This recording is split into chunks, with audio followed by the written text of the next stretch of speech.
Okay, so beef's been in now 20 odd minutes. It's coming out. Great test for while I'm doing this. While that's just sitting there, I'm going to cover that jerk chicken, as we got uninvited flies today. Lots of them here in Texas. Now, great way to test beef to see how it's cooked rather than cut it. If we cut it now, it's over. All that, the meat's now resting. It's got to be left there to rest. So just take your finger and push it, and you can see that's very spongy, and that means it's rare. So as that texture, as it starts to cook, and it's still going to cook now because even after 15 or 20 more minutes, there's still internal heat in that, and it's going to come through and it's going to keep cooking. So this is what you call, what people say is the after cooking, the cooking after you take it out of the oven thing, or residual heat. That even when you're resting the beef, or whatever you're cooking, when you roast meat and you pull it out of the oven, it's still cooking. So that's, for me, just about where I want it. It's very spongy. This is an excellent piece of meat. We don't want to overcook it. It changes the whole dish and actually renders it useless. You can actually do it with the base of your thumb. If you take your third finger and your thumb and put them together and press, you'll find that it's quite solid. And if you move to the middle finger, it gets less. And to the first finger, it's very spongy. So I was taught by a chef this once, and there's other ways of doing it on your face, but this is what I know. So thumb it, and don't put pressure on it because you're going to tense them. Just touch them together. If you touch that, that's rare. Next finger, that's medium. Third finger, that's what you don't ever want to hear. Okay? So we don't want well done meat. So that's rare. So what we do with this now is absolutely nothing for the next 30 minutes because it's just going to sit there. And you're going to see blood coming out of it. It's a beautiful dish when we actually serve it. It looks beautiful, I should say. Because when the presentation of it, slicing it very thinly and laying it on a plate and spinning the sauce over, putting that in the centre of a dinner table looks amazing. But we've got a couple of stages to go through. So this is where we've got to be a little bit careful now. We don't want blood all over that plate. So what we don't want to do is serve a plate full of sauce and blood, because all your guests are going to freak out and say, hold on a second, we're not vampires, and they're going to run. This way, firstly, we drain the blood out of this, we slice it and we'll lay it on the rack, and then we'll let the rest of the blood drain out, then we'll lay it on the plate. But we cannot slice it right now because it's too hot. So we'll come back to that in about 30 minutes. Okay, next stage in the beef, that's been resting now for actually well over 30 minutes. And you can see that not a lot of blood has dropped through the bottom there. It's fairly cool, I would say that's cool to warm. And now what we're going to do, it's ready to slice because it's not going to break up and collapse. So we simply just take a very sharp knife here and we slice it nice and thin. Now I know that the guy holding the camera wants some of the outside bits, and that's as good as he's going to get, so I hope that's okay for him. And we're going to rest that so that we now let the remaining blood, or any remaining blood, and I'll just taste this. Very nice. Now of course it's unseasoned, so it's not going to taste too good at the moment. Do you or Dr. Ellis believe in any sort of good fats versus bad fats? Yeah, good fat, saturated fat. Bad fat would be man-made fats, such as canola oil, as you call it. Okay.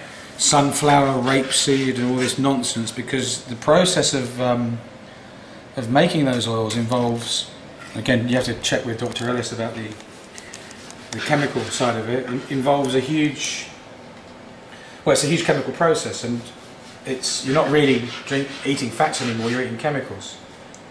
But you know, beef fat, and you can, again, looking at this, you can see how lean that meat is, which is why a filet mignon is not really the best.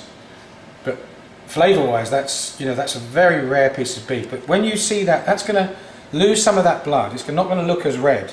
And just bear with it to the next phase, and you'll see what I mean. But we're now getting to the centre cut, which is where it's going to be the rarest. So it's almost like, if you know what a carpaccio beef is, the Italian, very thinly sliced, it's almost raw beef, and it's from this cut. And we're not far off that actually when we come to the centre. But because we've got a cameraman who likes well done beef here, we're going to go to the end. I don't know, Peter, is that too rare for you, this?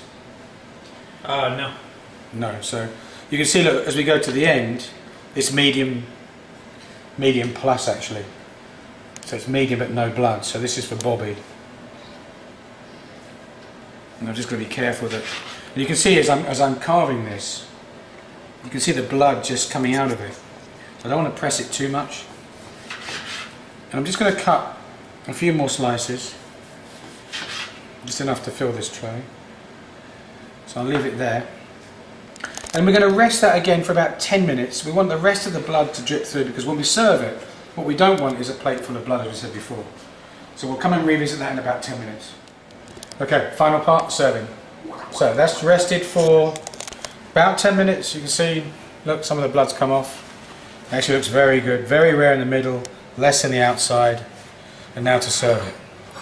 So we'll start with the outside pieces so Bobby can identify where he's going to attack these pieces here. And we'll work on the inside pieces being the rarest. Now you obviously, we can take the whole piece and put it on a great big serving plate and it will look beautiful. But this is how you do it. And we'll keep those rare pieces in the middle there.